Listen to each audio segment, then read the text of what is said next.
We good? Jack Post, how are you, mate? How you going, Brad? Good. We just had a little hiccup first 10 minutes in, and we had some sort of tech situation going on, which is above my pay grade. And what do we do now? Just start again? I think we start again. Okay. I think we just roll. I've always kind of had the opinion of the pod where it's like, for me, it's self-edit. So if the questions were bad, it's like technical error. Yeah, exactly. You just blame it on the tech, right? But I feel like it's, for me, the conversations on the pod are just that, conversations in which I just think always the most natural conversation without an agenda is the best one. Yeah. I would find it awkward now if we tried to revisit the stuff that we talked about there. So that, I guess that 10 minutes has just gone to the ether. Well, it would just feel theatrical. Yes, it would. You know, where we'd be like, it'd almost feel like you're just trying where to we're playing parts, replay different emotions and feelings. Yeah. But essentially, for I guess a bit of a recap, we were talking about our first introductions to each other, and particularly around this conversation of parenthood. And this is now coming up to, I think it's next week. Did you say Gordy's second birthday? This time next month. He'll be 2. Yep. You told me over the phone when we first spoke that the first year of parenthood was particularly challenging for you. What do you think made it challenging? I wasn't prepared for some things about fatherhood. Now, I always wanted to have kids growing up, so it wasn't like he came along and I didn't want the responsibility of having a child, but there were a couple of things that spooked me early on. One of them was I had this understanding from people who'd said in the past, parents who had said in the past that as soon as your child comes out and you hold them for the first time, that you feel this overwhelming sense of love for your kid, and it's like nothing you've ever felt before. You have a sense of like wanting to protect them and a connection that you can't explain to somebody who doesn't have children. So I was ready for this kid to come along and give me this amazing experience where I feel this incredible connection to him. And it wasn't the first thing I felt. The first thing I felt was fear looking at him. And I didn't really get that straight away, that sense of deep love and connection. And I thought there was something wrong with me because I didn't feel what every other parent is feeling in this moment. And I think I felt a lot of shame around that, confusion around that, and I just didn't really understand why I wasn't clicking into this like automatic feeling that a parent's meant to feel and a father's meant to feel for their child. So over the first 3 months of him being in the world, I kind of had my first experience with like mental health problems where I really felt depressed. I felt extreme anxiety about going back to work. I essentially had postnatal depression, which I didn't even know that the father could get. It's a common thing. 1 in 3 new mums can get it, but 1 in 10 new dads will get postnatal depression. And so I didn't know at the time I had it. I'd never been depressed before, so I wasn't really, even though I knew I was sad a lot of the time, I didn't know why. And it was just this really difficult thing where I'm trying to be there for Bianca, my wife. I'm trying to be there for my new son, but also not understanding the feelings that I'm having and trying to suppress that. And it's something that you can't really suppress, and then eventually having to face it. Where do you think the fear come from? Because that's... By the way, if people now, because we've skipped 10 minutes of like getting to know you, this feels like him a chance to breathe. This feels like a real jump to the deep end. Straight in there. Yeah. But I think that's there's a few thoughts that come to mind off the back of that piece there. The first is that men aren't typically great at speaking about their emotions or their challenges, regardless of the situation. And so I think even for me here that 1 in 10 men experience postnatal depression is a shock because I've never heard any man speak about it before outside of the bit of conversation we've had on the phone. And, the thing that you said is like you felt this sense of fear. Where do you think that comes from? I saw myself in my son straight away. I saw a resemblance of myself. I I remember feeling shocked that like he's a little version of me.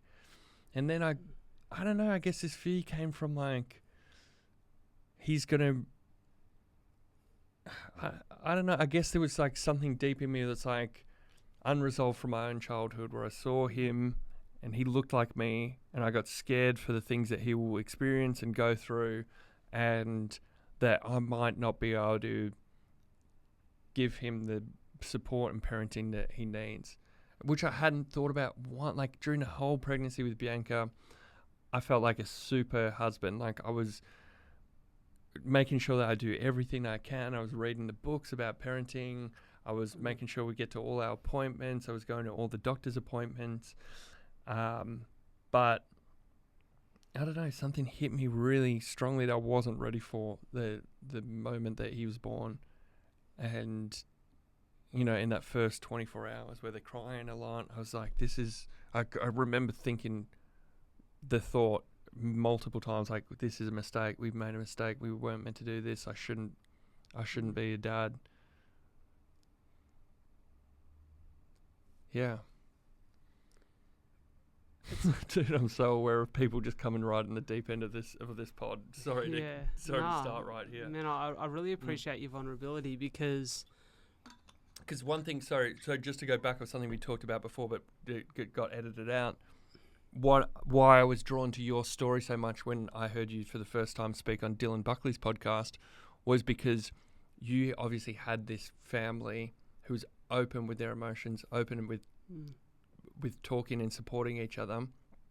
You told this great story about your parents upon finding out about your diagnosis, that they had this really positive reaction to it. And I think what made me keen to reach out to you and chat to you was like, I didn't feel like I got that a lot as a child. I still had loving parents, and I still do to today, but I didn't have a safe space where people talked to each other about what was difficult in their lives. I never talked to my parents about what was difficult for me, and we didn't have an open communication about our emotions. And so for a lot of my life, I didn't really have even a conversation with myself about my emotions. I just suppressed them. Yeah, you know, it's very interesting, right? Because what I shared is my perspective of the story, in the sense that as a young man, from the moment that I was like, if I think about the first memory of my life, like the first moment I can grab a hold of in my memory and think that's when I first remember experiencing life, I was about 4 at the time.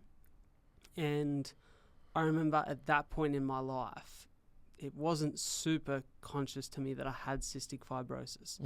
I knew that I had this thing, but I had nothing to compare it with. I didn't have any friends that I particularly spoke in depth with about my health. I was close with my cousins, and as far as I was aware, they were extremely similar to me. The only difference being I took a few tablets and had to do this chest physio and nebulizers every day. And I got to do that in front of the Wiggles, so it wasn't too much of a strain. Yeah. But the first thing I remember about my life is a moment, and I can almost put to it extreme detail. I remember being 4. I remember exactly what I was wearing. I was wearing my overalls, my navy blue overalls with a little shirt underneath. I remember having my corduroy blue navy cap on, and I was pushing a fake lawnmower next to my dad in the yard. It was like a warm spring or summer morning, something of the kind. Dad's busting a sweat. I'm not busting a sweat, pushing a lawnmower that's about a couple of 100 grams in weight. And I've decided to retire early from my efforts to go in for lunch. And I remember walking in from our family home's backyard for lunch, and Mum had made me my favourite salmon and beetroot sandwich. I remember sitting up on our old dining table, pressed against the wall, in my favourite seat. Mum put the sandwich in front of me, cut into triangular quarters, and gave me a kiss on the head. And I remember thinking, God, life is good.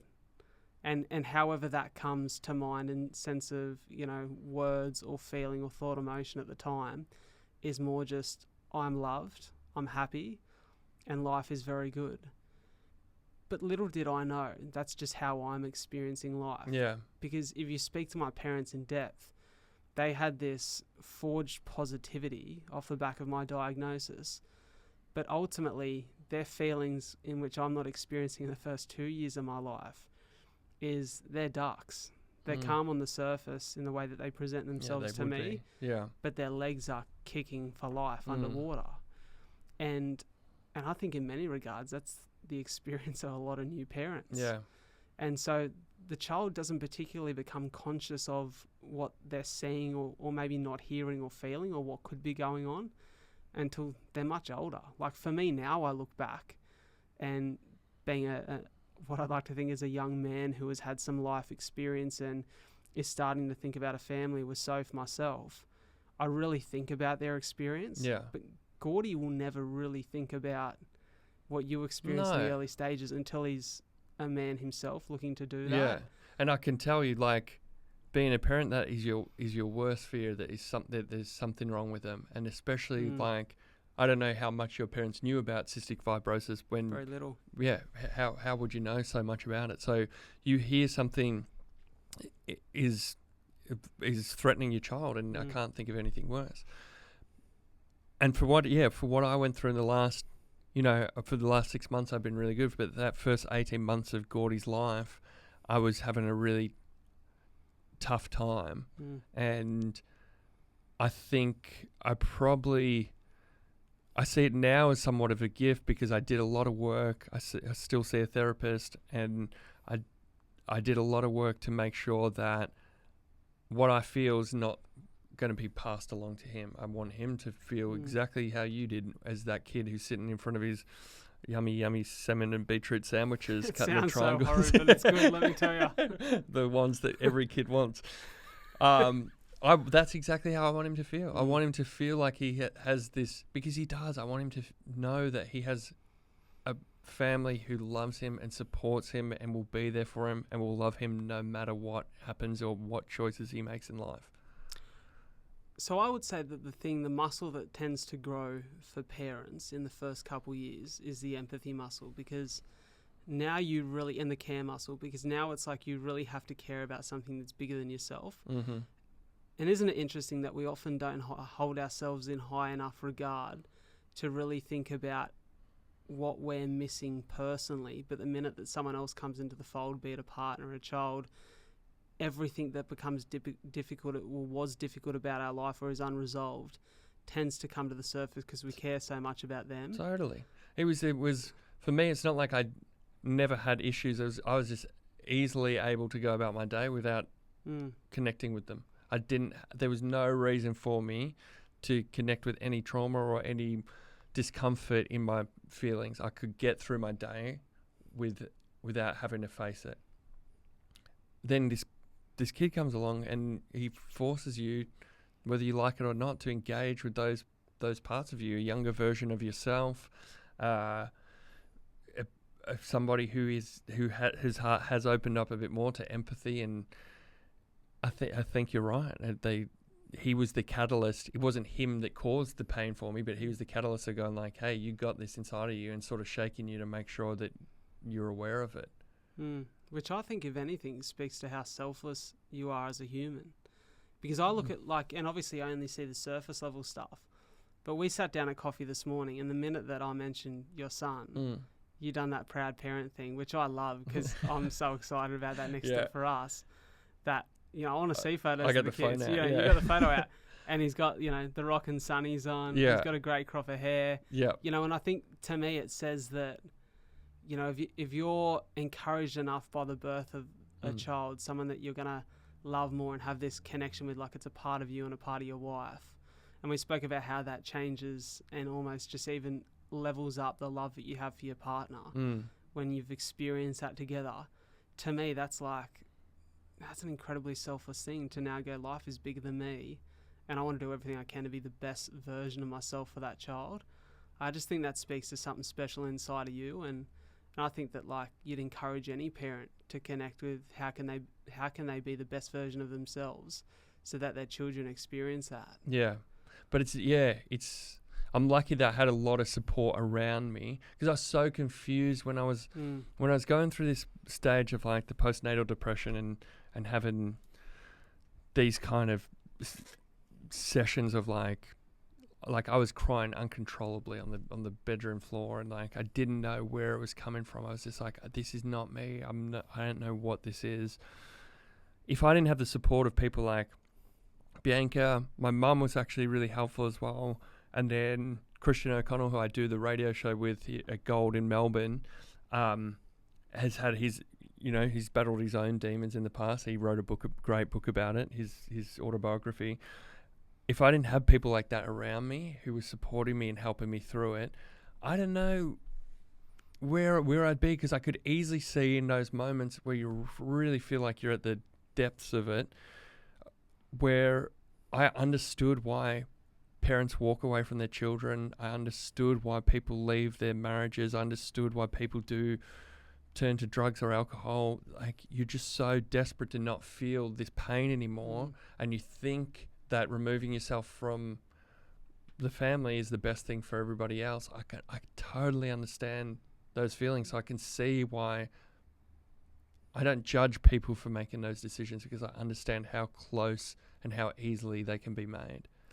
What do you think was the turning point in that roller coaster of feeling and emotion? You know, obviously it's a depression and mental health and mental illness there's no end game. It's something you have to stay on top of, right? But like, what for you changed in which you could then start to positively experience parenthood?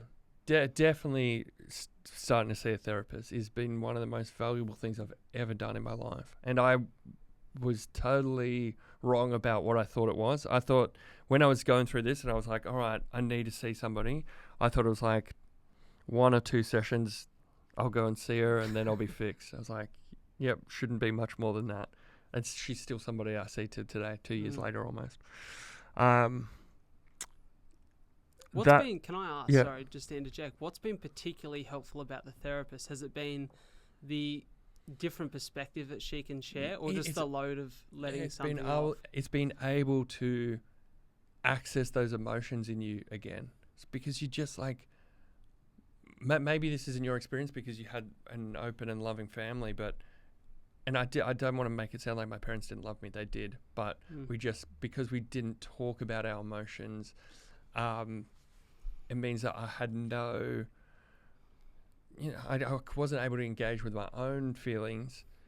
So half of what therapy was is just understanding that, okay, you got no dialogue with how you feel and what your emotions are.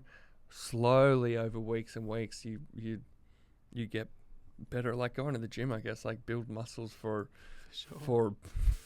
being open emotionally and communicating. So I learned so much about communication. I communicate better with Bianca. I communicate better with my friends now.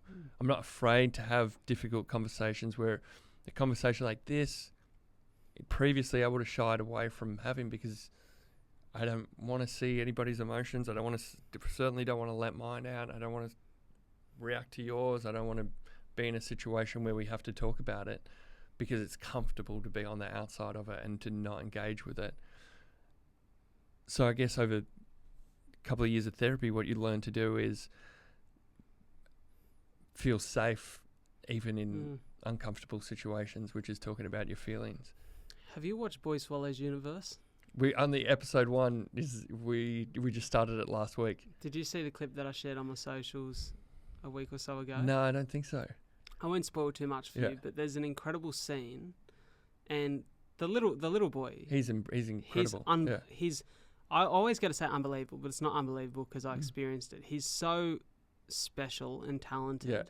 This kid, he's going to go on to do amazing things. But there's this one particular scene, a couple eps in, where he breaks down and he's so emotional. He's so disappointed at his stepdad Lyle, and he just drops to the floor and he's crying, and he's, it's ugly crying. He's crying, his mouth's open, he's sort of like dribbling, and like it's just so visceral. And he says, like, I don't know why I'm crying. I can't control it. And he says, it's just a lot of hurt inside. And his stepdad, who's, this dysfunctional character who is making a lot of mistakes in his life and making a lot of wrong decisions and has gone down a path that ultimately isn't fruitful, he has this really incredibly aware moment where he just says, don't ever apologize for crying. you cry because you give a fuck. Yeah, I do. I have seen that. I actually think know. that might be the end of episode 1. Okay, there. Yeah. And A it's beautiful just a beautiful moment. moment. Yeah. Because for me, as long as I can remember, I've been a highly emotional cat. Like I'll have a cry if I need to have a cry, but when I'm up, I'm up. And when I'm crying, like I cry over silly things. Man, this morning, so this is going to sound ridiculous, right? But Soph and I have been together. In fact, it doesn't sound ridiculous. Sure, people can resonate with this on some level. Soph and I have been together for like going on 15 months now, right? Short period of time. We moved in together after 2 weeks of seeing each other. Right, okay. Really, 2 weeks after our first date, we moved in together. It sounds wild, but it's worked. We've lived together ever since. Yeah. In our whole relationship, from week 2 onwards, we've spent as much as one night apart. So we're about to go the next 4 days without seeing each other. Mate, it killed me this morning. I was like holding on to not shedding some tears at the airport because I'm like, if I don't have to, I don't want to not spend time with my partner. I love her to death, right? And I think about that, and sometimes I'm like, God, I'm emotional. I'm like, God, I'm glad I am though, because I know she loves me because I can connect with that. And that doesn't mean that if you can't connect with emotion, people don't think you care. But for me, like I wear my heart on my sleeve, and so no one will ever second guess how I feel about anything. Mate, isn't it funny? Like I still hear the phrase, God, I get emotional and think of that as a negative thing. And that's just from maybe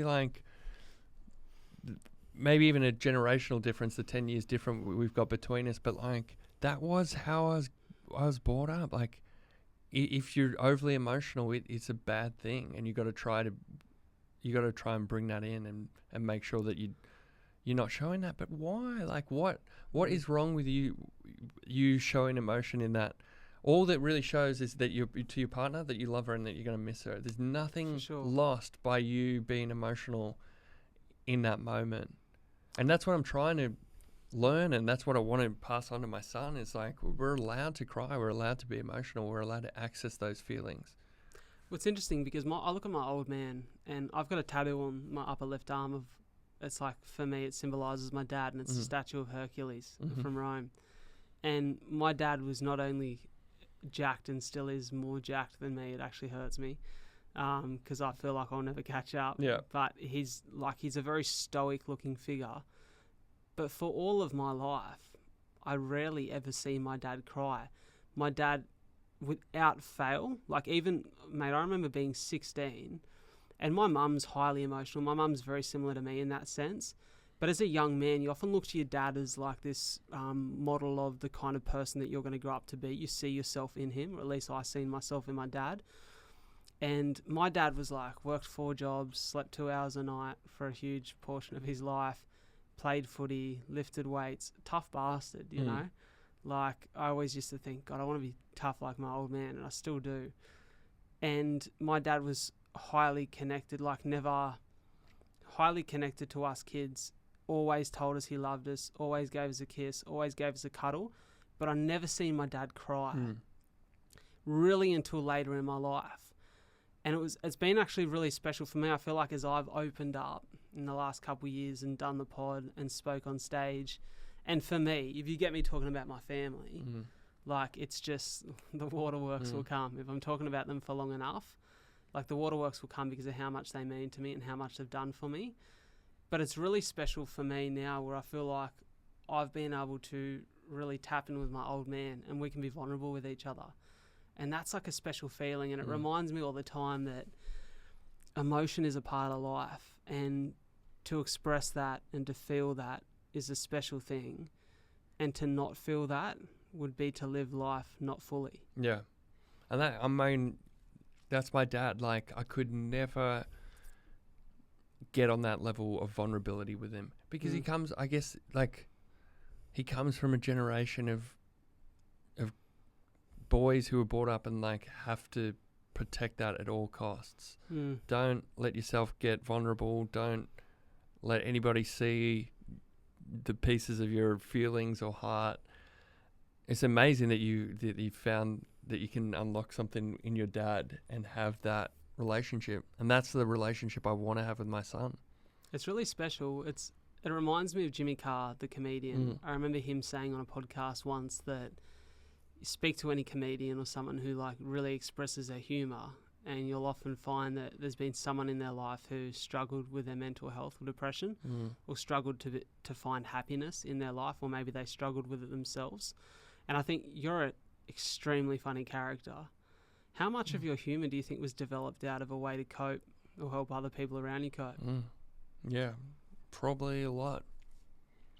Do you always remember being like, were you the class clown at school? Nah, I actually wasn't. I always have been interested in comedy, and so far back that I remember discovering Mad Magazine, which is like the. Do you know Mad Magazine? I know of it. I've heard yeah, people it's like speak of comic strips and that sort of thing. And like I would pore over them, like figuring out at a young age what the jokes were and trying to understand them. But no, I was so shy as a kid, so I was never outwardly confident enough to be a class clown or a joker or anything like that, because I was really shy as a kid. But I always loved comedy. But yeah, I bet I haven't really pulled it apart, maybe something for therapy this week, but I bet there's a lot in there. It's like, how much do you mask not being able to show your emotions with, all right, I'll channel my energy into something else then. Yeah, it's really interesting. Yeah. Well, ultimately, it's become an incredible career for you. So yeah, you got to be thankful for some of the things you take your the parents positives gave where you. you can take them from, right? Talk to me about the career, because, mate, it's pretty special to look at what you've done. Like I have for the last couple years been an incredible fan and was introduced to your work through Hamish and Andy, through the pod. And, I think like any, the thing about Hamish and Andy and the setup that the three of you have is there's something special. It almost feels like the kind of connection you'd have with a couple of your mates. Yeah. Like That's those three guys together who Yeah. can like take the piss out of each other and chip away at each other. And, the Jack the Weasel, the Jack the Tight Ass, which I know is not you. You paid for my coffee this morning. But it's just like, that's the stuff that goes around in the group chat or with your mates where it's completely unreasonable. It makes no sense. But if you fight it, they'll hammer down harder. Yeah.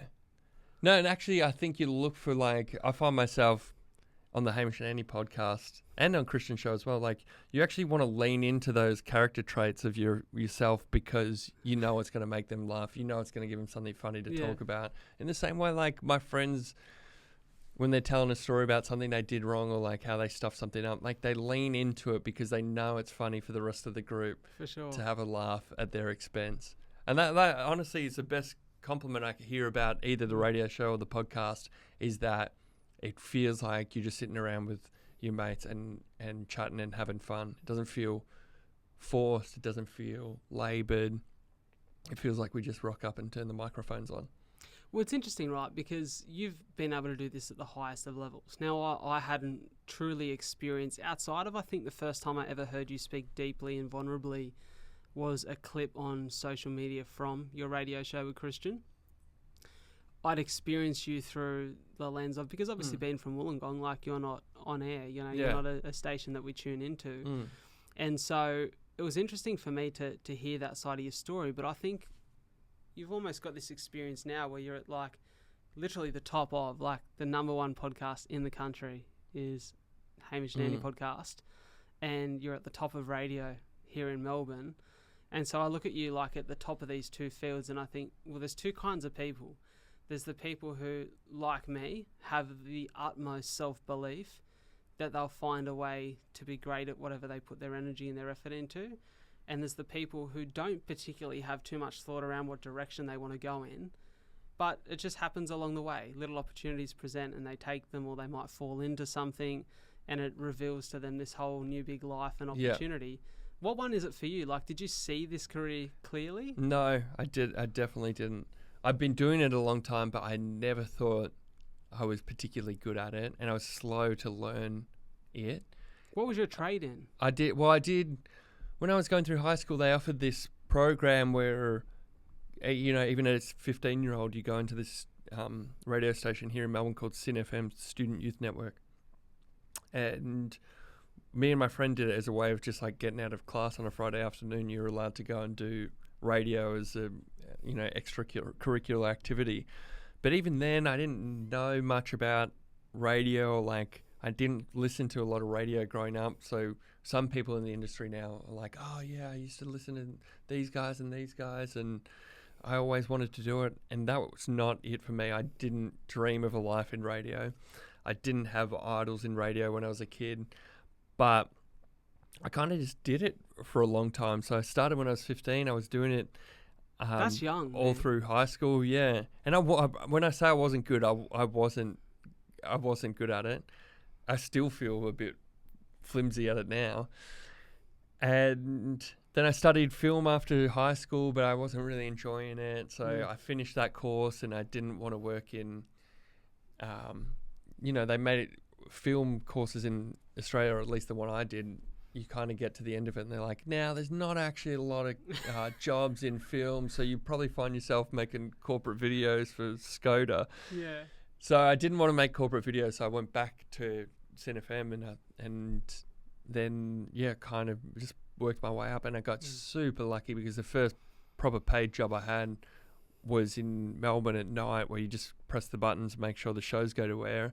And I would start as Hamish and Andy finished their radio show. So I crossed over with them in the studio every day. And that's how I met those guys and kind of stuck my hand up and said, I'll come and help you out for free. Can I sit in the meetings and that sort of thing?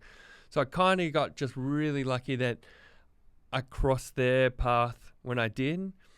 And then they started involving me on air more. But I still never really had an idea of like, this is I want to do something behind a microphone.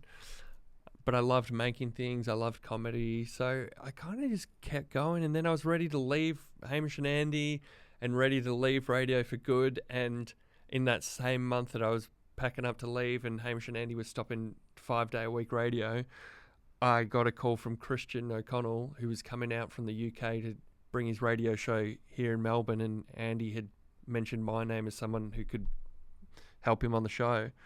And so then I got offered this next dream gig. If Hamish and Andy wasn't already a dream gig, then it was this accomplished guy who'd done 20 years of radio in the UK, bringing his show out here. And that's how I ended up on Christian's show. So I feel very fortunate with opportunity coming at the right time, but also that's not to say that I was just complacent. I've worked hard at the moments where I needed to work hard, and I put my head down when I need to work. So I think it's definitely a combination of, I didn't just make it all happen for me. Combination of being very lucky, but also being prepared and ready to go.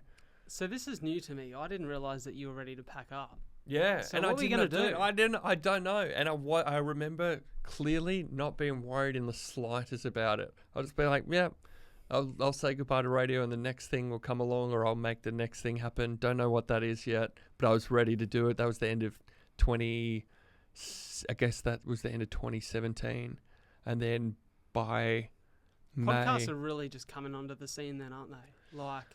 Yeah, well, H&A had... So the first job I did on Hamish and Andy was edit their radio show into a podcast. Yeah. So I actually had been doing pod like that, and they were number one back then. That was in 2010, or even earlier, 2008 I started with those guys.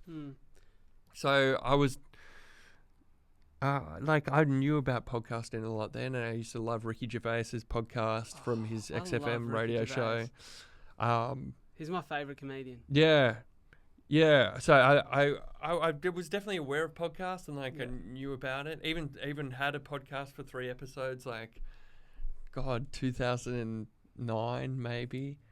2009. Yeah, my first guest was Hamish. My second guest was Andy. Then I didn't. You've literally had 2 of people's dream guests in Australia. Yeah, then I didn't really make many episodes after that. But, to answer your question, I don't fit the mold of either of those. I definitely don't have that confidence that you said you had that, I can make magic out of anything. I very much deal with imposter syndrome a lot. But also enough experience, I think, to go, I will be all right. I'll be able to make something work. Yeah, it's a funny one because I think as you enter the creative space, there's so much to love that the process of it becomes highly addictive. Now, we were speaking about this before at coffee.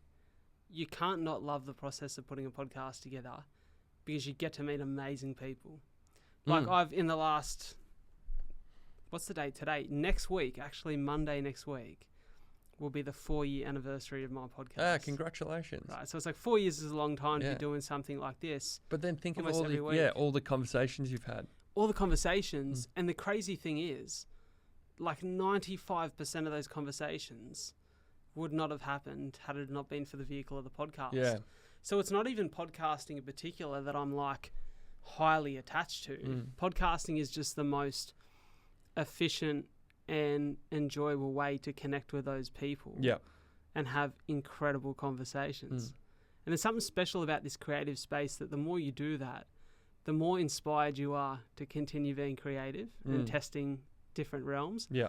And I wonder for you, like how much, is there like a treasure chest at home of creative ideas or a journal or a diary where... Yeah, mate, I always have to be doing something else besides the podcast and the radio show.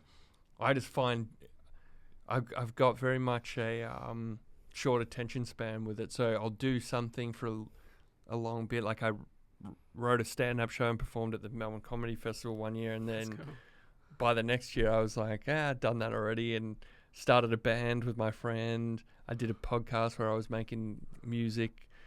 Now, over the last year, I've done a bunch of like sketches and turned my Instagram into like sketches, but I kind of stopped doing that. So I like the novelty of new. And right now, literally this weekend, I was talking to Bianca, my wife, about like, I'm obsessed with golf at the moment. I picked it up in October last year. I was like, I think I want to do a golf YouTube channel. She's like, you just started. I was like, I know, but I just think about golf all the time and I want to make content out of it, but I don't want to flood my socials with it because I remember being a non-golfer and how boring I found it. Anytime Andy Lee talked about golf, I was like, this is so boring and you're just disconnecting with a whole lot of people. So I'm aware to not put too much golf stuff out, but at the same time, I've got this hunger to make golf content because I'm playing golf all the time and it's all I think about. What would it be? Would it be conversations on the golf course? Yeah, or would it be something it'd be like different? this podcast, except right now we're just playing golf and that's it. Golf. God, that'd be a fucking long podcast if you had me on. Golf's a long game. We got 4 hours out there. It's a very long game when I'm playing. I still remember once. So it's always a long time in between drinks for me to go play a game of golf. And we were talking about it before. My former career is the real estate space. It's actually going to be my current career by the time this comes out because I'm stepping back into the world alongside the pod and my speaking stuff. And I'm excited about it this time. I feel like it's been a lot of growth for me the last couple of years, especially the last year as a human, that I know my reasons for being back in that world now. But I digress. The funny thing about real estate is a lot of people in real estate play golf. And so my one connection with golf every year is the company I used to be at would have like a golf day where you basically play like a 4-team Ambrose. And you basically, if you were lucky enough, you got to assemble your own team. And so I remember this 1 year, it was the last year that I was at that company, they said to me, you know, you're a lead agent, you're doing well, why don't you assemble your own team for the golf day this year? And everyone in that company really loves their golf. And I was like, oh, this is great. I get to assemble like my A team or like my Avengers of golf to go head to head. And all we really need, we need 3 people who bring vibes. One person who can play golf, because if they're good enough, they'll carry the team. And I guess for anyone who doesn't know what Ambrose is, you play off the best shot. Yeah, that's right. So you know, best ball every time you hit it. You only need one Andy Lee, right? And so I'm like, sweet, who am I going to get? So I get one of my mates who's a builder, get one of my mates who's in finance. Oh, so they don't even have to be in the real estate space? No, they've just got to be like clients or people that we like kind of, I guess, connections, right? And so my mate who's in finance couldn't play golf to save his life. He's more interested in what he's going to wear to golf. My mate who's a builder, he's like, I can't even remember if I've played a game of golf in my life, but it'll be fun. And then they said to me, oh, you need one more. And one of the law firms that we used to use quite a bit, it's run by 2 guys who are both named Nathan, and one of them, exceptional golfer. And they said, Nath's available. And I was just like, oh, you bloody beauty. We need Wrong Nathan. Nathan. Wrong Nathan. So we ended up, I think we come last out of about 16 teams. I snapped a club in half trying to chip from under a tree. No. It was a disaster. Like, it was one of those, like, it looked like, if you look from the outside, you think that all of us had 20 schooners. I don't even drink. Yeah. But it was just an absolute disaster of a day, but so much fun. And that for me is like every time I play golf, it's a disaster, Can I ask you but it's about not fun. drinking? Is that because of the cystic fibrosis? Yeah, so I've got liver disease. I've had liver disease from the age of 9, and it's particularly... So CF is really weird in the sense that if someone told you they had... if someone said to you, okay, I've got diabetes, there's diabetes type 1 or diabetes type 2, and you're only really born with diabetes type 1, type 2 is sort of formed later in life. But with CF, there's what they call different genetic mutations. So both my mum and dad are carriers of the cystic fibrosis gene, in particular the delta F508 mutation of the gene, I hate that which one. gets, that's that old one. And so there's different mutations of the gene. You can have like mixed mutations, but they both have the double delta, which is the most common. And does that mean mutation. like grandparents or other family members in your family tree had it at one stage, or they can just all carry it without you can being carry affected? it without being affected. And so my sister's a carrier of the CF gene, but doesn't have CF. And so her and her partner, who've been together for a long time, I know they're not as clucky as Soph and I, but when they eventually want to have kids... They didn't move in together after 2 weeks? No, they didn't, but it felt almost like that because it was sprung on me last minute, you know? The protective older brother, but thank God he's a good bloke because he's bigger than me. So do they have to... What do they have to do to try to make sure they don't pass it on? Or So you can get tested to see if you're a carrier of the gene. It's just a blood test. And so Soph particularly doesn't have to worry about this because, as I was explaining to you this morning, because as a male with CF, I don't have a vas deferens, we can't have kids naturally, which means we have to do IVF. Now, when you do IVF, they test all the embryos now. And so we'll be able to determine whether the embryo has CF or not. So we'll know before we fall pregnant. And is it likely or... So it's a 1 in 2,500 people, 1 in 2,500 newborn babies are carriers of this, have cystic fibrosis. So about 4,000 Australians. 1 in 25 people are carriers of the gene, where 2 partners who have a child are carriers of the CF gene. So 4% chance you're a carrier, where 2 people are in that 4%. Then I think it's 1 in every 250 babies is born with cystic fibrosis.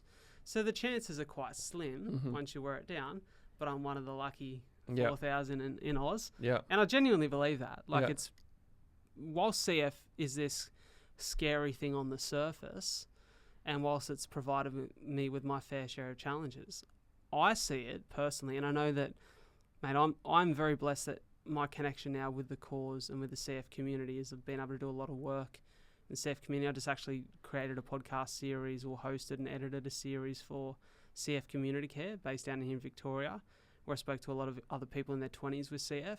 And I know that all of them spoke of, particularly challenging circumstances. And actually one of my guests in that, who I know you know, Mr. Blake Pavey. Yes. Blake and I have both very similar mindsets to our CF. We're very positive about it. He likes to take the absolute piss out of it in his comedy, which I love. I find it hilarious. I didn't realise until Blake... I didn't know much about cystic fibrosis, but I didn't realise until Blake was talking about it that it's not safe for people with CF to meet other people with CF. I'd love to sit down face-to-face like this with Blake, but we could get incredibly sick off each other. Purely because you've got a high risk of cross-infection. So there's like infections that would be damaging or highly contagious to me that you wouldn't catch off me. Yes, right. And I particularly wouldn't... I could potentially catch them off you. But me and Blake, like, you would never want to risk giving each other something that we didn't already have in our system. So does that make it hard? I mean, it's such an uncommon thing for a community to not be able to see each other. Correct. It's really unique, but I see it in 2 ways. Part of the reason I'm so positive about my CF is because I never had a connection to the community before. To be honest with you, Jack, like when I was born, there were no positive examples of people who were excelling with CF. So my parents made a conscious decision very early that I wasn't going to engage in the groups, because there were groups that get together. Yeah. And whilst it's not safe for people to get together, a lot of people still do, because maybe they mentally need it more than they're scared of the physical risk. But I had a great group of mates who, you know, I never felt less than. In fact, I'll always tell them I'm more athletically gifted than any of them. Mm-hmm. So, you know, I've got no reason to feel less than any of them. But they were all incredible mates. Make sure you bring your tablets so we can eat tonight. They're just great human beings who, like, I never felt any different. And so in not connecting with that community early on, I never heard any of the negativity. So my experience was my experience alone in the way that we decided to look at it, which was incredibly positive. And so it allowed me to develop and foster incredible self-belief and this great perspective that this is a blessing because it's made me the person I am. It's made me incredibly intact with my health, and I think about my health as a priority. Yep. It's connected me with my family because we appreciate the fragility of life and want to be as close as we possibly can. And it's made me look at everything in life as just like, man, if I get the opportunity to do that, sink my teeth into it. And it wasn't until I left my job in 2020 that really, even there were probably people who worked with me that didn't know I had CF, because I don't present as someone who has CF. Like, I've never struggled to put on weight. You know, I've always been quite athletic and enjoyed my training and physical activity. There's times in real estate where I've enjoyed a bicky and a latte more than I've enjoyed physical activity. So I, you know, didn't exactly look like I was training. Yeah. But I found that for me, until I was like, had a firm enough grip of how I'm going to deal with this, I didn't connect with the CF community until then, which allowed me to enter in a really healthy way. And so what does connection look like now? Well, connection started the fourth episode of the podcast. You know, as every early podcaster does, realised I didn't have anyone to do an episode with that week, and just thought maybe I'll share my story. And mate, I remember sitting at home in front of the mic by myself, crying my eyes out time and time again, because I'd never spoken about the connection with my family and what that meant to me. So what felt like so publicly, even though it was just me and my microphone, I knew that people were going to hear this. I remember stuttering. I remember, like, it's awful to listen back to because it felt so disjointed. But for the first time in my life, I'd like publicly shared my story in a way that people who didn't know me and hadn't spent a lot of time with me were now hearing this and understanding it. I think it was like it opened people's eyes, but then it, like anything does, the more you start to talk about something, I'm sure when you started talking about postnatal depression, you start to get all these men who come out of the woodworks and like, oh mate, I've experienced that. It's incredible. Yeah. And it's special when you feel like you can connect with a community like that. And for me, that started to happen. And then in July 2020, I started suffering bleeds in the lungs consistently. And like over the course of 3 days, I was in ER every night. And I just started trying to run and get my health and fitness back after I'd been quite complacent for a few years. And I just decided in ER at 3 a.m. next to my old man in Wollongong, I just said, you know what, I'm going to run a marathon at the end of the year, prove that nothing's impossible for people with CF and document the journey. And we set up a charity event. We raised 56 grand that year, and like it put me in front of a lot of media, and just all of a sudden the CF community started to connect with me and my story. And it's been special for me, mate, because just even like last week I had this mum reach out to me who has 3 children, but her youngest has CF, and little legend. And she just reached out, and, you know, he was concerned. He was going into hospital.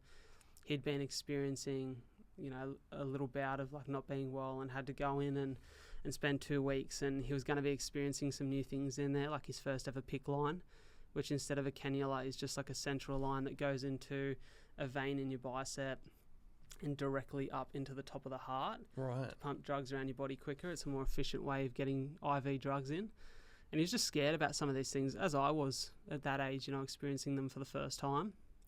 In fact, I was older than him when I experienced a lot of this. And she sent me this message just asking if I could offer any advice. And so I decided I'll send a video back. So I sent like a 1.5-minute video of a little message to her son, and just to say, like, mate, if you ever need me, just reach out and we can have a chat while you're in hospital if you're concerned. And mate, I got this video back from her with like a video of him, and mate, it brought me to tears straight away, because it was just the sweetest kid. And it was just so special for me that I sat down, I showed Soph, and I was like, oh, isn't this, like, for everything I've done the last couple of years, like, this is the winning thing. Like, I get to affect kids who are now going through what I've experienced. And maybe, just maybe, like, I can be a little bit of light in some of this darkness, that they experience it in a more positive way, that they can, you know, through all the hardship, take the lessons from it and allow it to, you know, to develop a sense of resilience and strength and perspective for what's to come. And if I can do that, that's a very special opportunity. Yeah. And so that's been, for me, the joy of the last couple of years. And don't get me wrong, sometimes I can't connect with it all the time because there is a lot of negativity. And that's just not how I function as a human. Like, I like to be really optimistic. And what is the negativity? So one of the heartbreaking things for me is I've done this series, which was called CF Strong, where I essentially wasn't behind the creative of it. I was just the face, the host, and, you know, put the podcast together. And I sat down with 6 guests who were all in their 20s. Blake was one of them. And Blake was a little bit different to the other guests. A little bit more similar to me in his mindset, but all these guests, just wonderful human beings, and like I really connected and got on with all of them. But the really heartbreaking thing for me was we released 10 episodes, right? So I asked every one of them the same 10 questions. They were just short, sharp episodes, sort of 10 to 20 minutes, where they'd give me sort of a minute or two answer. You know, when I asked them about like any fears for their future with CF, I was really, really heartbroken to hear that, you know, at least 4 to 5 of them all felt like their life was going to be really short. And we know it's well publicised that, you know, when we were born, you know, I was born in 96, you know, it was kind of expected that you wouldn't make it out of your teen years. You would if you were lucky, but likely not. And because I've got quite a severe mutation of the CF, which comes with a liver disease and comes with diabetes and all of that, like it's even a little bit more challenging, the prognosis. And is this, and the reason that it's not been that experience is because the technology and science has improved so much, or is it? Correct. Like we've got incredible medication now, and particularly in the last couple of years, a tablet or 3 tablets you take every day called Trikafta, and it's what they call a CF modulator. And there is still a portion of the CF community who can't use this drug because it's not subsidised for children under the age of 6 yet. Or their genetic mutation, it doesn't positively affect it. But around 60 to 70% of us can utilise it. And some people have side effects with which they have to stop taking it. For me, it's been very fruitful. For me, in the space of 3 days on this medication, all the green, thick mucus that I used to cough up every day is gone, and I haven't had a bleed in the lungs since. So it's like remarkable what this has done for me and for a lot of people. And because of that, I was always of the mindset that I was going to live to 100. Like, I've got a pact with Soph that I'm going to be around to 100, right? And I've always been very positive about the future that I was going to have. And I knew that not everyone was that way, but I thought that with things like this drug, people would start to be more positive about the future. Now, it's well documented that life expectancy for someone with CF is around 41. But with the innovation of these drugs, you know, we think it can add at least a decade to people's lives, if not more. You know, we're only getting more advanced in the research and development of these special drugs that can really change things. But it's really heartbroken and just like gutted at the end of the series that like a lot of these guests spoke about how they really don't know how they feel about their life ending quite short. And for me, I was like, oh, you know, like that's not something, whilst it doesn't particularly affect me, it's not something I would want to spend a lot of time on. You know, I'm really positive, and part of my obligation to myself and my family is to be really positive about my life because it affects all of us. But also, I still want to make sure I'm connected enough with that community that I can make a change. So do you, how many instances throughout your life do you feel, because I think it's an amazingly brave and so strong of you to have this positive mindset with it. But what do you remember of yourself going like, I hate this, this isn't fair, why me? Or do you feel like your whole experience with it has been positive outlook? I don't want to sound righteous, but I've never looked at it as, oh, I hate this. So there's a few things that I note that have been particularly challenging. We call them challenges, right? A lot of the time people say CF sufferer. I hate that word. I've never suffered because of this. Mm-hmm. It's been challenging or it's been difficult, but I've never once thought about I wish I didn't have this, because I'm aware of how much it's given me and how much of a gift it's been in so many regards. Like my first real brush with like mortality was at 18. My first ever bleed in the lungs is like the scariest thing you ever experience, because it's so visceral. Like when you're uncontrollably coughing up blood over the sink and you've been told that if this ever happens, like it could be a matter of life or death, how quickly you get to ER, like it terrifies you, because at 18, the first 18 years of my life, Jack, I was so well that they never thought CF was going to faze me. I remember my doctor saying, as long as you continue to do what you're doing, you'll live an incredibly healthy life with CF. And so when for the first time, it was pneumonia at the time, it was my lungs bleeding, but I thought it was my esophageal varices because of my liver. I just remember rushing to hospital and just thinking, fuck, I just hope I get to see. I was with my dad at the time and just thinking, I hope my dad doesn't see me die. I hope I get to see my mum and my sister again. And that's such a visceral thing to experience, and it changes the way that you look at life at such a young age, where there's an incredible Confucius quote. And I remember sharing it in this exact seat when I was with Dill here a couple months back, that every man lives two lives. The second begins when he realises he has just one. And for me, I really grew up at that point, because it was this acceptance of, okay, I'm not going to let CF defeat me, but for the first time in my life, it's landed a shot. Now it's game on. Yeah. Now I'm in the ring with Tyson. I can't go to sleep on this guy, like he's going to keep coming. And I guess if you had such a good experience in that first 18 years of your life, you're like, it's all under control, you're eventually going to get complacent, because you have to, like... You do. And it's funny, mate, because sort of every year from the age of 18 until 24, I would have like a bit of a health crisis. It was like almost year on year. I'd get hit with a new infection. I'd have another bleed in the lungs. I'd spend 2 weeks in hospital, 3 weeks in hospital, 4 weeks in hospital, recovering from these little bouts. And it never dimmed my positivity or my light, but it just made me a little bit more aware of the fragility of life each and every time. And like there've been a few more incidents like that one at 18 where I had a really scary bleed and had to get an ambulance and worried about whether it was going to stop. But ultimately for me, like probably the hardest thing for me to overcome was the relationship thing, because whilst I had incredible relationships with family and friends, I had this really limiting belief that didn't marry up with how I thought or felt about any other aspect of my life.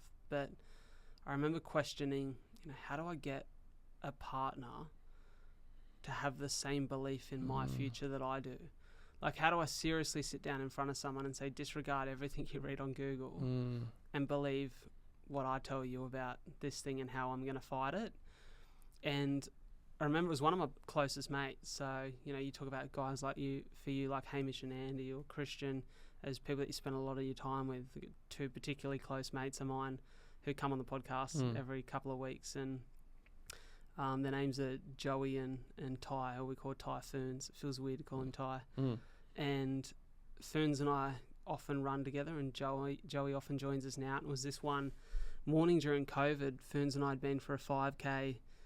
We had a dip, and he just come up with this wild suggestion, which was wild in the fact that it was new to me, but we were used to having vulnerable conversations. It's what our friendship had been built on, is being vulnerable and open from an early moment that we first met each other.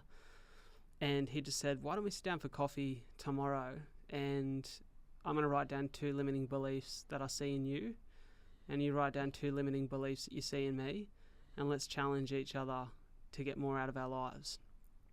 And I was game. I was like, yeah, let's do it.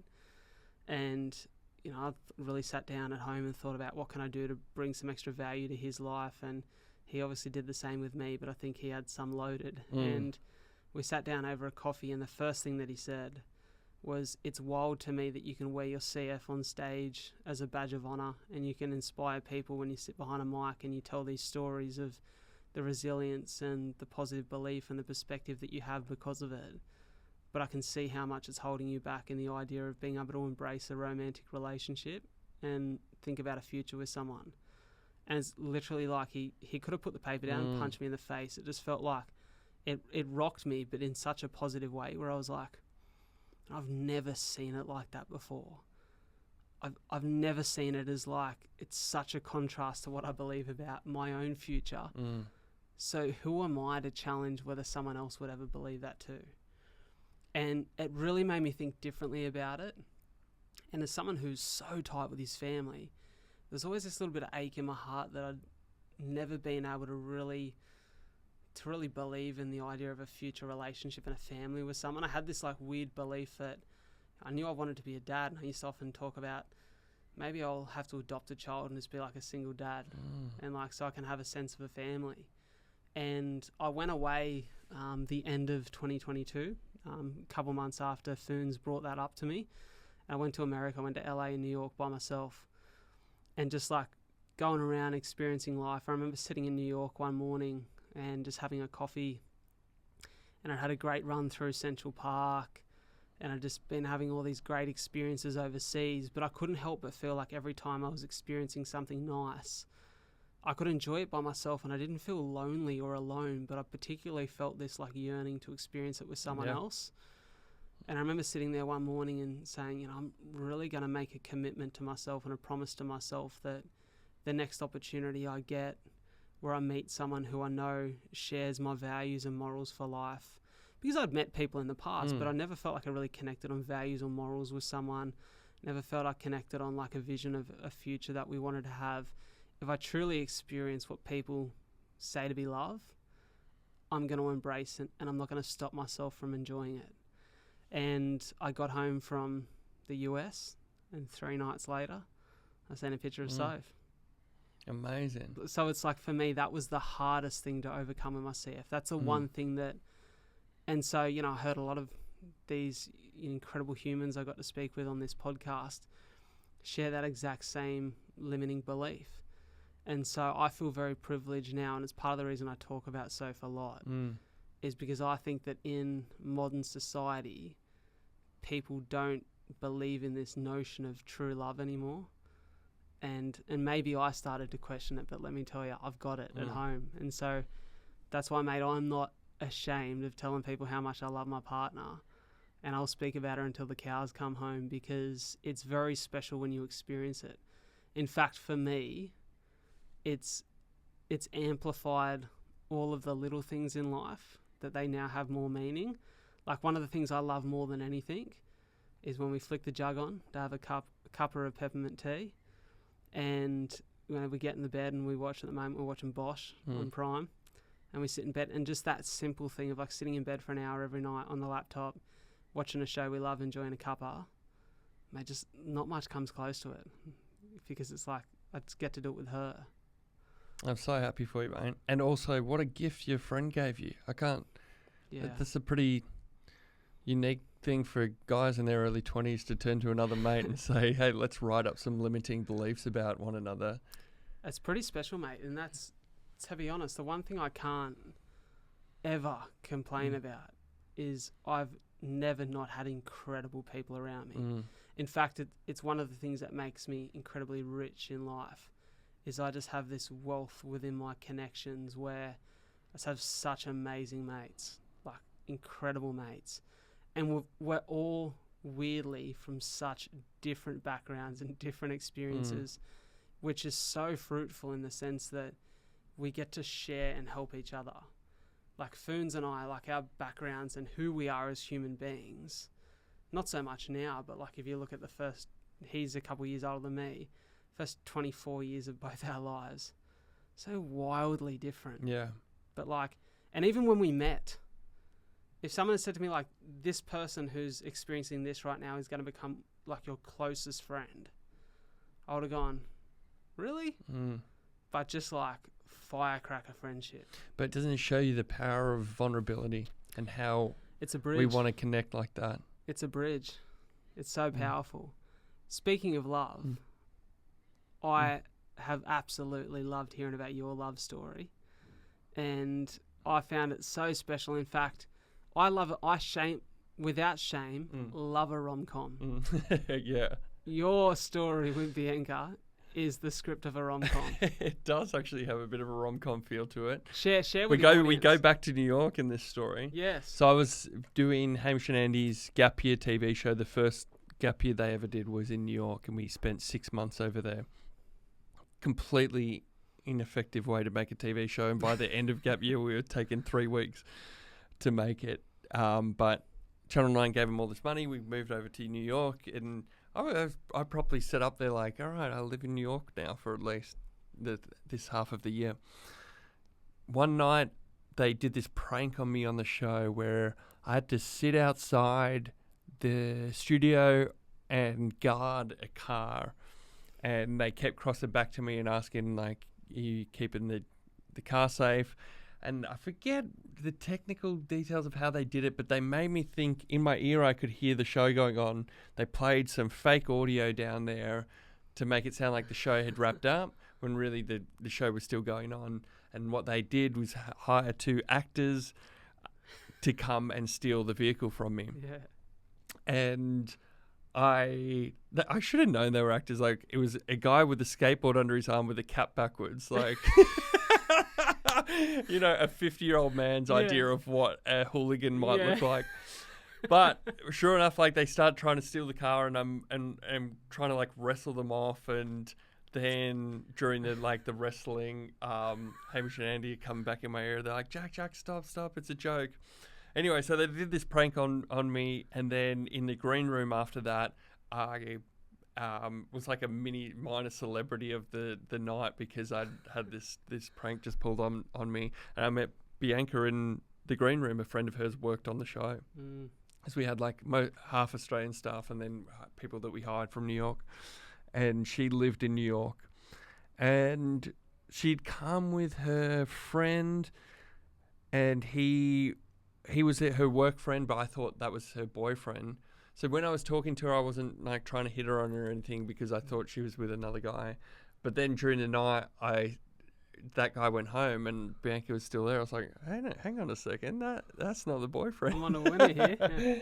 So, yeah, well, I mean, I hung off her all night, bugged her, like followed her around, tried to kiss her at one point, and she pulled away. That's something I'm not proud of, but. By the end of the night, we spent enough time together that I saw her again the next day and the next day after that. And then it was like this whirlwind relationship where we spent 2 more months I had in New York. We were spending every night together, and we knew that the end was coming up, that we were going to separate. I was going back to Melbourne and she was going to stay in New York when October came. So we tried to celebrate all the holidays that you have in a year. So we did, one day was Christmas, one day was Valentine's Day, one day was Easter. And over a week we celebrated each of these holidays. And then it was one of the saddest moments of my life is saying goodbye to her. I still remember being we were in Andy's apartment because after the show had finished wrapping, Andy went to Canada with a friend on a golf trip, and Bianca and I, he offered us the place, so we were living in his great apartment for a week, and we're in the stairwell of the apartment. She had to go back to work. I was saying goodbye. We're bawling our eyes out, and then I really left as if I was never going to see her again. And then we were still talking to each other for the next week when I was back in Melbourne. And she'd saved up this money to do a European holiday the next year. And she's like, you know what, I think instead of going to Paris, I'll come to Melbourne. And I was like, yep, 100%. You can work here. You can live with me and my friends. We'll get you a job working on the show. And then she came, and after that, she never left again. How special is that? And that's 12 years. That's 13 years ago, is it? 13 years ago this December. I wonder how much, in the early stages of love, for a lot of people, the relationship can be stifled by this fear of what happens if it doesn't work out. I wonder if in like your circumstance, yeah, totally. You're just in the moment. You kind of don't think it's going to work out because you're on polar opposite sides of the world. We had this thing. It's like, yeah, you know what? I reckon that was really potent. We knew that this end date was coming up, so we didn't have to think about how's it going to work.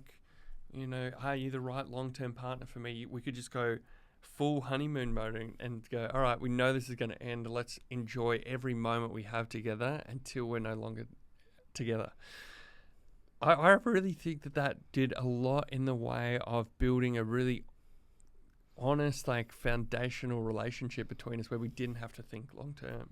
That's what I often say to people, because I often have, it's funny actually, when I come on Dill's podcast, I shared some pretty gnarly health stories. But the one thing I got the most messages about was from dudes being like, mate, hearing you talk about your partner, like, I knocked back overtime this morning so I could lie in bed with my missus for another 2 hours and just give her a cuddle and like spend time with her. I was like, oh, that's really special that like people reacted to a love story in that way. And I often think, and I like that that's changing as well, because going back to like that thing of like older generations and how they used to be, that old like fashioned, like the husband who makes fun of his wife and says like, oh, the ball and chain, and she's not going to let me out this weekend. That I see in our generation going away, which is a great thing. It's like, why we love these people. Why do we pretend that they're a pain in the ass to us? I love Bianca so much. She's my partner in everything that we do. She's my best friend. Yeah, same as why be shy about saying that? I often think it's like, I would never. So the funny thing for me is all my mates are incredible. They all love Soph.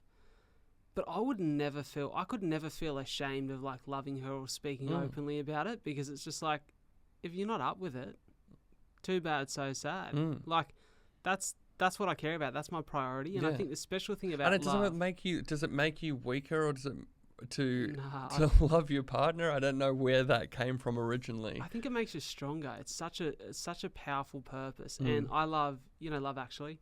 Yes. My favorite Christmas movie. Love it. And I love the opening scene of it where he says, if you think about it, where Hugh Grant, who's incredible, by the way, the king of rom-coms, where he says at the start of the show, I don't know the exact monologue, but it's something along the lines of, if you look at the world and need a sign that there's still plenty of good left in this world, it's like you go straight to Heathrow Airport and you'll see the sadness, but you'll see all the love, like people coming back, reuniting with their partner. And we were talking about that this morning as Soph's drive me to the airport at the crack of dawn. Like, and that's still one of my favourite things. So Bianca's family all still live in the US. Her sister's in LA. Her mum and dad are in Florida. So we have had over the last 12 years all these little instances of her being overseas, and then I'm picking her up from the airport after 2 or 3 weeks apart. Such a great reminder of the person that you love is to take those mini breaks from them. You'll find it over the next 3 days. That moment that you get back home and you see Soph again for the first time, that will be a moment you remember for the rest of your life. You appreciate it even more than you thought you could in the first place, and it's special. I love, one of my favourite movies is Good Will Hunting. And there's that monologue that Robin Williams has about when he met his wife, like the moment he remembered he was in love with her. And when he says, I got to go see about a girl. And I'm like, man, that's what it should be like. And I think I often say to people, don't stop yourself from feeling that. And also don't be scared by what people tell you a relationship is supposed to look like or be like or how it's supposed to work. Because if you ask any relationship coach, they will tell you that you're not supposed to move in after 2 weeks of seeing each other. And it's not that we had grand plans to move in together. It was just she come over to stay one night and I said, why leave? We're having so much fun. And we've lived together ever since. Yeah. It's like in any book, it will tell you that's the wrong thing to do. Yeah. It's been incredibly right for us. Yeah. So just don't question it. It's a special thing. I love it, man. I love to see the smile on your face as well while you talk about it. It's a cracker. Mate, is there anything that we can keep our eye out for in the months to come? Yeah, my golf YouTube. Not really. Like, I'm sure I get itchy feet all the time about creative stuff. So, I'm sure I'll jump into another project sooner or later. But do you ever think about TV much these days? I know it's not really the currency. Only because I don't watch. Like, we stream everything we watch, so we don't watch free-to-air TV anymore. And I don't know. I didn't love my only experience with TV is working on the gap year shows, and I didn't love working on TV as much as I did on radio, and podcasting is so immediate. And for someone with a short attention span, you know, you think of an idea and then you just go and do it. Whereas like nice. TV is like, think of an idea, it goes through a legal department, then it goes through a props department, then a month later you're like filming the idea and you forget where the spark was for it originally. It's just I don't know, very slow version of creativity I probably don't have the bandwidth for. Not saying I'll never do it, but that's why I like, you know, the only videos I really make are the shorts that I put on Instagram, and that was the same sort of thing. Quickly think about it, film it on an iPhone, cut it up, put it out. Yeah, well, we'll make sure that everywhere people can find you and connect is linked in the show notes. And then the Hamish Andy podcast is back soon at the start of March, and you can always find the Christian O'Connell show on podcast as well. You're done with the government mandated break ends at the end of Feb. How good, how good. Hey, so how many episodes do you film a year for Hamish and Andy? We do 40 eps a year. So you break from releasing as well, and just release for like the no, like I haven't seen those guys since last year.